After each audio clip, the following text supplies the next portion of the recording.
दोस्तों, आज हम एक्सप्लेन करने वाले हैं हाल ही में रिलीज हुई मूवी क्रू का, जिसमें कृति सनन, करीना कपूर और तब्बू मेन लीड में देखी जाती हैं। और ये मूवी आपको जरूर पसंद आएगी। इसी बात पे वीडियो को लाइक कर दीजिएगा। चलिए कहानी को शुरू करते हैं। तो मूवी की शुरुआत में हमें एयर होस्टेस का सीन दिखाया जाता है, जहां पर कस्टम ऑफिसर तीनों एयर होस्टेस को अपने साथ ले जाते हैं, जिनके नाम हैं गीता सेठी, दिव्या राणा और जैस्मिन। तब हमें दिव्या राणा अपनी स्टोरी बताती हैं कि वे एयर होस्टेस कैसे बनी। असल में दिव्या राणा एक टॉपर लड़की थी, जो कि एक नंदरी नाम की जगह पर रहती थी। वहाँ पर एक एयरपोर्ट तो था, पर कभी भी वहाँ पर कोई फ्लाइट लैंड नहीं हुई। तभी से दिव्या का यह सपना बन गया कि वह एक दिन पायलट बनकर यहाँ पर प्लेन लैंड करेंगी। दिव्या ने पायलट बनने के लिए काफी मेहनत भी की और उनके परिवार वालों को लगता भी था कि वह पायलट बन ही जाएंगी, इसलिए उनकी पढ़ाई के लिए उन लोगों ने लोन भी लिया। पर किस्मत के चलते वह पायलट नहीं बन पाई। अब दिव्या की हिम्मत नहीं कि वे अपने घर वालों को सच बता पाए कि वे पायलट नहीं बन पाई और इसलिए वे एयर होस्टेस बन गईं। लेकिन दिव्या के घर वालों को लगता है कि उनकी बेटी पायलट बन चुकी है और अब धीरे धीरे करके अपनी पढ़ाई का लोन उतार रही है। फिर उसके बाद हमें गीता सेठी की कहानी बताई जाती है। गीता सेठी और उसके हस्बैंड काफी रिच फैमिली से थे, जिनका सेठी किचन का एक अच्छा खासा बिजनेस था। पर सेठी भाइयों की लड़ाई के चलते गीता की फाइनेंशियल कंडीशन खराब हो गई और उसे घर चलाने के लिए एयर होस्टेस की जॉब करनी पड़ रही है, जो कि उसे काफी आसानी से मिल गई, क्योंकि गीता मिस कर्नल भी रह चुकी थी। यहाँ गीता मिस्टर सेठी से कहती है कि जैसे ही मेरा पीएफ एयरलाइन वाले दे देंगे, मैं जॉब छोड़ दूंगी और हम दोनों अपने गांव में रेस्टोरेंट खोलेंगे। फिर हम जैस्मिन की स्टोरी देखते हैं। यहाँ जैस्मिन के मम्मी पापा के डिवोर्स के बाद जैस्मिन अपने नाना के साथ ही रहती थी, जो कि उसका पूरा ख्याल रखते थे। धीरे धीरे जैस्मिन बड़ी हुई तो उसने देखा कि उनके पास इतना ज्यादा पैसा नहीं है और जैस्मिन को पैसों से बहुत लगाव था, इसलिए उसने बिजनेस करने की सोची, लेकिन उसमें भी पूरी तरह फेल रही। उसके बाद किसी ने उन्हें एयर होस्टेस बनने का बताया। ब्यूटीफुल होने के कारण उसे कोहिनूर एयरलाइन में एयर होस्टेस की जॉब मिल गई और ये कोहिनूर एयरलाइंस का मालिक विजय माल्य है। अब प्रेजेंट में इन तीनों से कस्टम ऑफिसर सवाल करती है और हमें पता चलता है कि इन्हें सोने की स्मगलिंग करने के जुल्म में अरेस्ट किया गया है, जिसके बारे में ये कहती है कि हमें तो कुछ भी नहीं पता। अब ऑफिसर कहती है कि तुम्हें ये सब करने की जरूरत पड़ी ही क्यों। जिसके बाद हमें 6 महीने पहले का सीन दिखाया जाता है, जहां गीता से दिव्या पूछती है कि हमें सैलरी कब तक मिलेगी, क्योंकि मुझे अपने लोन की किस्त चुकानी है। और न्यूज़पेपर में हम देखते हैं कि कोहिनूर एयरलाइन कर्जे में डूब चुकी है, जिस पर गीता कहती है कि एचआर मित्तल से बात हुई है। वो कह रहे थे कि दिवाली के बोनस के साथ साथ सबकी सैलरी भी मिल जाएगी। फिर ये सब प्लेन पर अपनी जॉब करने चले जाते हैं, जहाँ गीता पर एक पायलट वगैरह लाइन मारने के लिए आता है और गीता उसे ज्यादा भाव नहीं देती।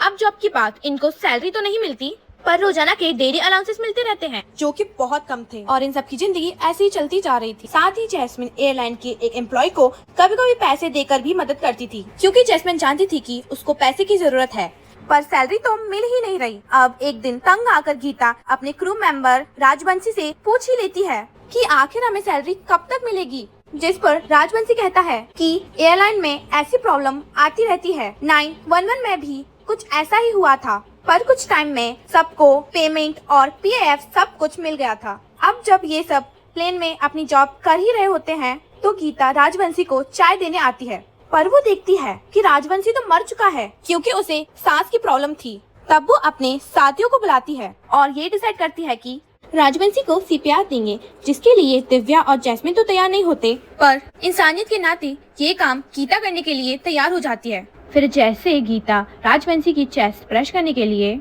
शर्ट खोलती है, तो उसकी आंखें खुली की खुली रह जाती हैं, क्योंकि राजवंशी कई सारे गोल्ड के बिस्किट की स्मगलिंग कर रहा था। अब ये तीनों मिलकर राजवंशी को क्रू की सीट पर बिठाने चाहती हैं और जैस्मिन कहती है कि क्यों ना हम इससे सोना निकाल लें और जॉब छोड़कर अपनी लाइफ काफी अच्छे से जिएं। जहां जैस्मिन दोनों को ही लालच देने की कोशिश करती है, लेकिन गीता कहती है नहीं, मैं चोर नहीं हूं और मुझे जेल नहीं जाना, इसलिए गीता और दिव्या इसके लिए तैयार नहीं होती। इसके बाद ये लोग राजवंशी की बॉडी और सोना कस्टम वालों को दे देते हैं।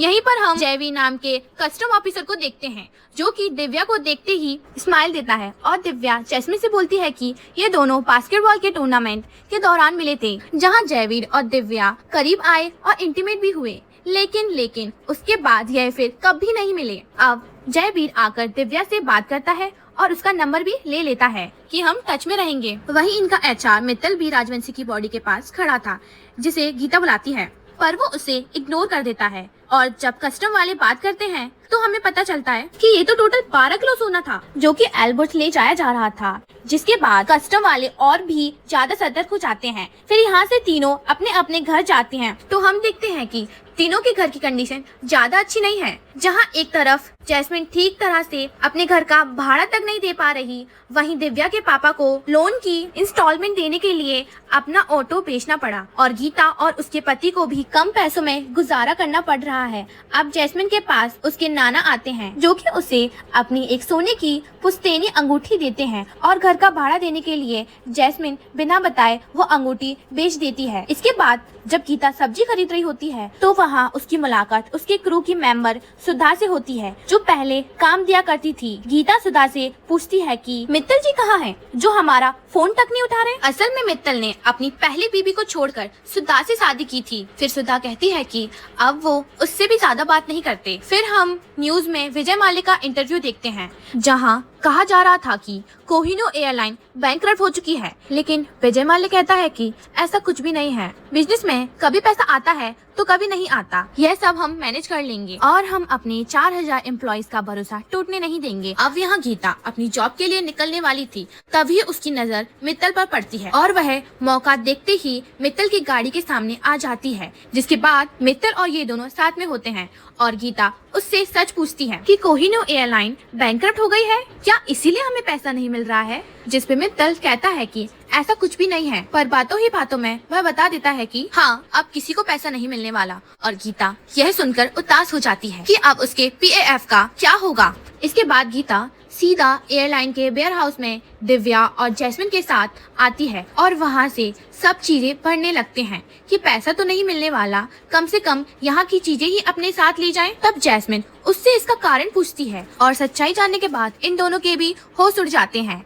जिस पर जैस्मिन कहती है कि तुम्हारे कारण ही वो सोना हाथ से निकल गया और दिव्या भी इसके लिए सॉरी कहती है कि हाँ हमें सोना रख लेना चाहिए था। फिर गीता कहती है कि राजवंशी काम किसके लिए करता था, काश हमें पता चल पाता। तब जैस्मिन कहती है कि अभी पता चल जाएगा और यहाँ रिवील होता है कि जैस्मिन ने राजवंशी का फोन अपने पास ही रख लिया था। अब ये लोग राजवंशी के फोन से उस नंबर पर कॉल कर लेते हैं जिस पर राजवंशी बार बार बात करता था और उस साइड से फोन मित्तल उठाता था, यानी कि इन सब के पीछे मित्तल का हाथ था। फिर ये तीनों मित्तल से जाकर मिलती हैं और उसे ब्लैकमेल करने लगती हैं कि हम भी सोना एक्सपोर्ट करेंगे, हमें भी पैसा कमाना है। तब जाकर मित्तल उन्हें एक कार्ड देता है जिस पर एक एड्रेस लिखा है, पर आकर मिलना मुझसे। अगले ही दिन तीनों मित्तल के बताए हुए एड्रेस पर पहुंच जाती हैं और वहां मित्तल उन्हें सोने के बिस्किट देता है कि अब इन्हें एल्बर्ट पहुंचाने की जिम्मेदारी तुम्हारी है और वहां पहुंचकर गेट नंबर 2 से निकलना, क्योंकि वहां मेरी सेटिंग है। साथ ही मित्तल उन्हें वार्न करता है कि ये लेकर भाग मत जाना, क्योंकि मेरे पास तीनों की ही पूरी कुंडली है। और हाँ,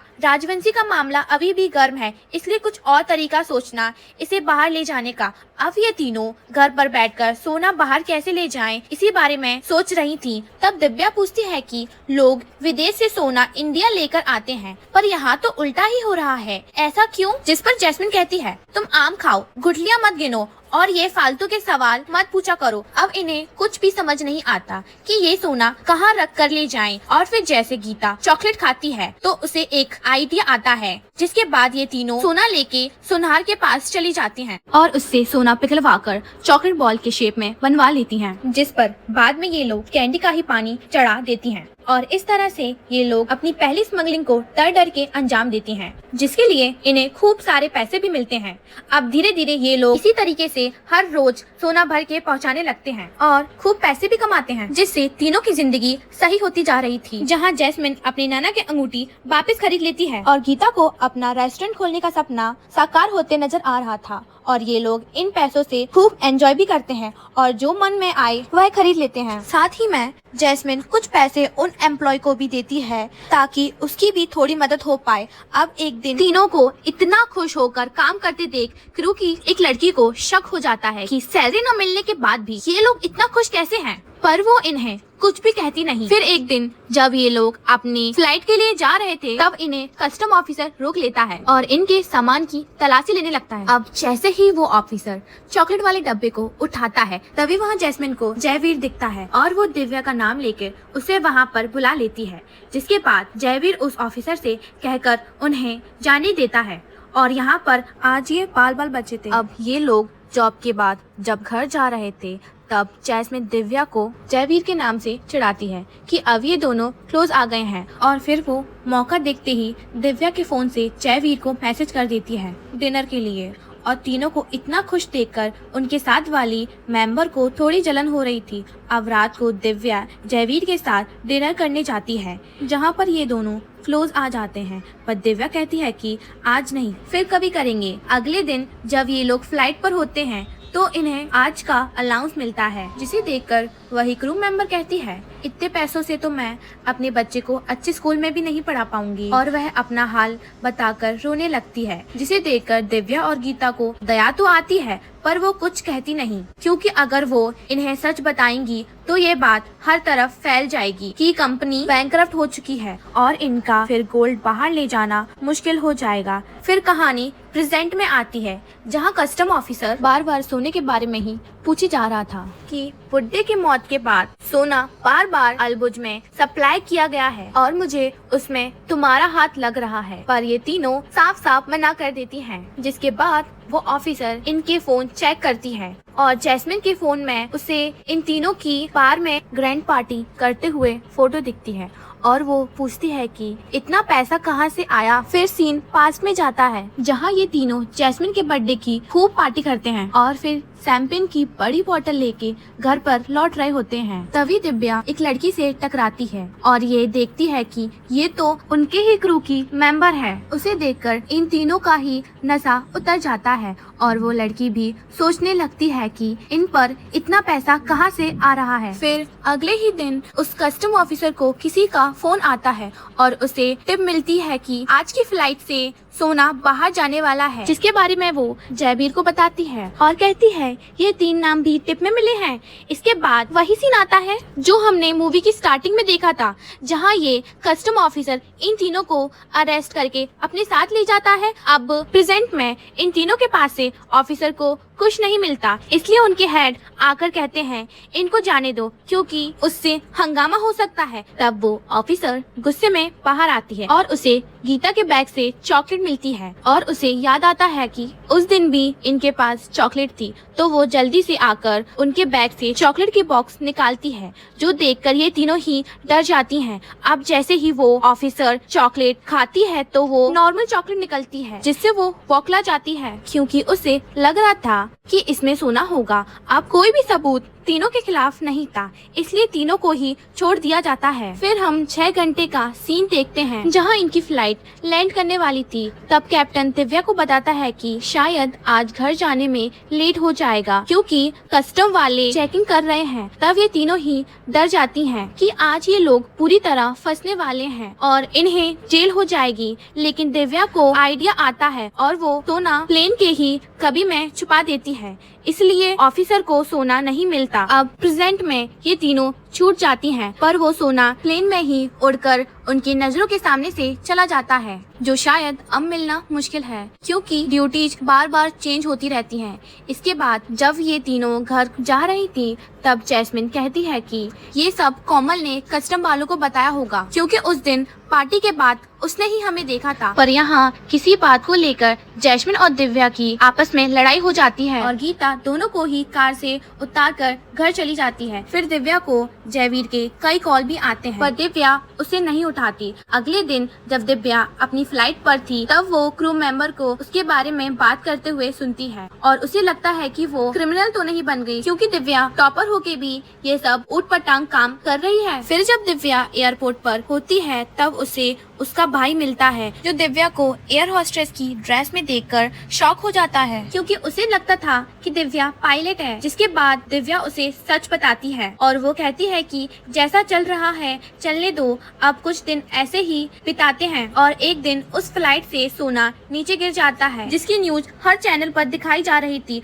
अब यह देखकर गीता काफी डर जाती है कि अब उनका क्या होगा, पर मिस्टर सेठी कहते हैं कि डरने वाली बात नहीं है, क्योंकि पुलिस वालों के पास सबूत नहीं है कि ये तुमने ही रखा है। इधर जयवीर न्यूज देखकर अपनी ऑफिसर से कहता है कि तुम्हारी टिप सही थी, पर वह ऑफिसर कहती है कि अब क्या फायदा, वो तीनों तो बचकर निकल गयी। फिर जयवीर से मिलने दिव्या आती है, पर जयवीर उस पर ही भड़क जाता है कि मुझे तुमसे कोई बात नहीं करनी। वहीं इस साइड जब जैस्मिन अपने घर आती है तो देखती है कि उसके नाना उसे हमेशा के लिए छोड़कर चले गए हैं और वो पूरी तरह टूट जाती है। जहां उसके साथ अब दिव्या और गीता आकर खड़ी होती हैं। फिर कुछ दिनों बाद न्यूज आती है कि विजय वाल्य हमेशा के लिए देश छोड़कर भाग गया है और किसी भी एम्प्लॉय को एक फूटी कौड़ी भी नहीं मिलने वाली है, जिससे वो सारे एम्प्लॉय रोने लगते हैं। वहीं कोमल की बहस दिव्या और गीता से भी हो जाती है कि मैंने तुम्हें अपना समझा और तुमने मुझे कुछ भी नहीं बताया, और वो कहती है कि मैंने कस्टम वालों को तुम्हारे बारे में कुछ भी नहीं बताया। यह सुनकर तीनों के ही होश उड़ जाते हैं। फिर जाते समय जैस्मिन सोचती है कि जब कोमल ने कस्टम वालों को कुछ भी नहीं बताया तो फिर कौन हो सकता है, और उसे कस्टम ऑफिसर की बात याद आती है जो कह रही थी कि मेरे जासूस इन्हीं की तरह एक एयर होस्टेस कर चुके हैं।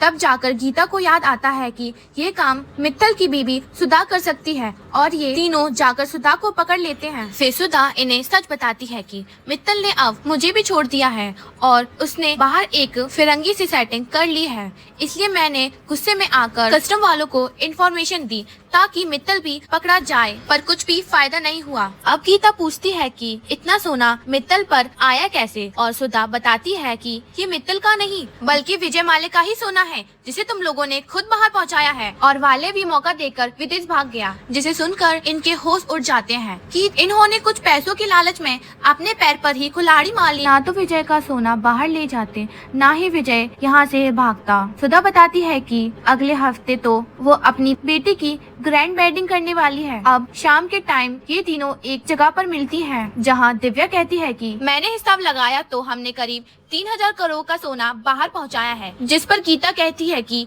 अब हम ही ये सोना लेकर आएंगे, और इसके लिए ये तीनों ही मान जाते हैं। फिर अगले दिन ये विजय माल्या से सोना लूटने के लिए अलवर्स पहुंच जाते हैं और वहां रोज विजय माल्या पर नजर रखती हैं। फिर उन्हें वाले जहां ठहरा था उस होटल के बारे में भी पता चलता है, जहां इन्हें मित्तल भी दिखता है, और मित्तल के पास वही सोने के भरे बैग थे जो वो विजय माल्या को दे देता है। तब गीता कहती है कि वाले ने सोना यहाँ पर रखा है तो हम यहीं पर स्टाफ की नौकरी करनी पड़ेगी। जिसके बाद गीता एक आदमी से कांटेक्ट करके उसे पैसे खिलाकर यहाँ स्टाफ में भर्ती हो जाती है। फिर ये तीनों आगे की प्लानिंग करते हैं कि ये सोना निकालकर कैसे लाएंगे, लेकिन यहाँ प्रॉब्लम थी कि पूरे होटल में कैमरे ही कैमरे लगे थे। तब दिव्या सीधा अपने भाई को कॉल करती है, जो कि हैकिंग में एक्सपर्ट है, और वो कैमरे हैक करने के लिए मान जाता है, लेकिन इसके लिए सर्वर की इंफॉर्मेशन दिव्या को अपने भाई तक पहुँचानी थी, जिसे स्टाफ बनकर दिव्या हासिल भी कर लेती है, और उसका भाई हैक करने के काम में लग जाता है। इसके बाद गीता को एक लेडी से पता चलता है कि इस होटल के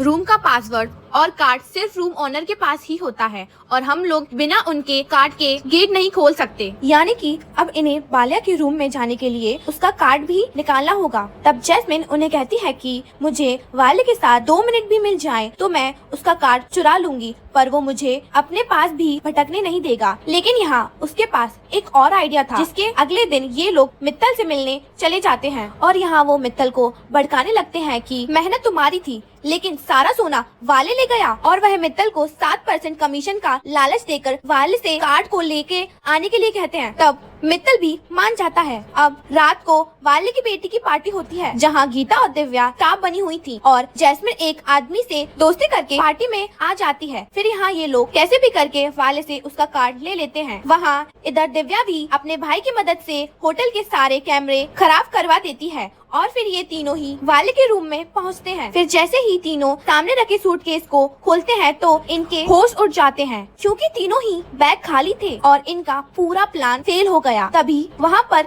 वाले की बेटी आ जाती है और ये बच के वहाँ से भाग जाते हैं। अब उदास बैठकर ये कहते हैं कि अब हम कुछ भी नहीं कर सकते, हमें घर लौट जाना चाहिए। अब इसके 2 दिन बाद वाले अपनी बेटी और दामाद के साथ सारा सोना लेकर किसी दूसरे देश के लिए निकलता है और प्लेन में हम देखते हैं कि उनकी खातिरदारी के लिए गीता और जैस्मिन पहले से ही मौजूद हैं। तब हमें फ्लैशबैक का सीन दिखता है जहां गीता ने कहा था कि हमें वापस लौट जाना चाहिए। उसी समय जैस्मिन एक टेप निकालती है जो कि उसने वाले के रूम से ही उठाई थी और उससे इन्हें पता चलता है कि वाले ये देश छोड़कर किसी आइलैंड पर जा रहा है और ये प्लान करते हैं कि हम प्लेन से ही सोना चुराएंगे। जिसके बाद सबसे पहले ये लोग प्लेन की क्रू को ठिकाने लगाते हैं और उनकी जगह खुद क्रू बन जाते हैं। अब ये प्लेन में सबको बेहोश की दवा डालकर शैंपेन पिलाते हैं पर वाले की बेटी उसे पीने से मना कर देती है और वो उठपटांग फरमाइश करने लगती है जिसकी डिमांड पूरी करते करते ये लोग ही पागल हो जाते हैं। फिर थोड़ी देर में सारे लोग बेहोश हो जाते हैं पर वाले की बेटी ने तो कुछ पिया ही नहीं था इसलिए वो होश में थी। अब थोड़ी देर में उसके सोने के बाद ये लोग जल्दी से जाकर वाले के बैग चेक करते हैं तो सोना उसी में था और यह देखकर वह बहुत खुश होते हैं। पर तभी पीछे से वाले की बेटी आती है और वो अपने पापा को जगाने लगती है पर दवाई के कारण शोर मचाने के बाद भी कोई जगता नहीं और ये वाले की बेटी को बांध देते हैं। फिर जैस्मिन और गीता इन बैग को बंद करके ले जाने की तैयारी करने लगते हैं और यहाँ वाले की बेटी किसी तरह से प्लेन उड़ाने वाले कैप्टन को कांटेक्ट करती है और हमें पता चलता है कि प्लेन उड़ाने वाला कोई और नहीं बल्कि दिव्या ही है। फिर हमें फ्लैशबैक दिखाते हैं जहां इन्हें पता चला था कि प्लेन का पायलट वही आदमी है जो कि गीता पर लाइन मारता है, इसीलिए गीता उससे मिलने गई और उसे बेहोश करके बांध कर आई। फिर उसकी जगह दिव्या ने ले ली। अब प्रेजेंट में प्लेन को लैंड करने की बारी आती है तो दिव्या काफी ज्यादा डरी हुई थी क्योंकि उसे प्लेन तो उड़ाना आता था पर लैंड करना नहीं, इसलिए वो गीता के कहने पर प्लेन लैंड करने के लिए किताब पढ़ती है। फिर वो रनवे देकर प्लेन को बड़ी मुश्किल से लैंड करती है और यहाँ दिव्या को पता चलता है कि ये तो उसी का गांव है और यहाँ दिव्या को पता चलता है कि ये तो उसी के गांव का रनवे है जहाँ वो कभी प्लेन उड़ाना चाहती थी। इसके बाद ये तीनों सोना लेकर वहाँ से चली जाती हैं और वाले तीनों को ही देखता रह जाता है पर कुछ कर नहीं पाता। फिर थोड़ी देर पर वहाँ पुलिस और कस्टम वाले आ जाते हैं जो कि वाले को अरेस्ट कर ले जाते हैं और सोना भी जब्त कर लेते हैं क्योंकि इन तीनों ने पहले ही जैवी से डील कर ली थी। इसके बाद हम देखते हैं कि इन तीनों ने वाले के बैग से पहले ही सोना निकाल लिया था जिसको वह क्रू मेंबर में बांट देते हैं और मित्तल को भी उसका हिस्सा मिल जाता है जो कि शुद्धा के पास लौट जाता है और फिर जयवीर और दिव्या की भी लव स्टोरी शुरू हो जाती है जिसके बाद ये मूवी यहीं पर एंड हो जाती है। दोस्तों आपको ये मूवी कैसी लगी कमेंट में जरूर बताइए।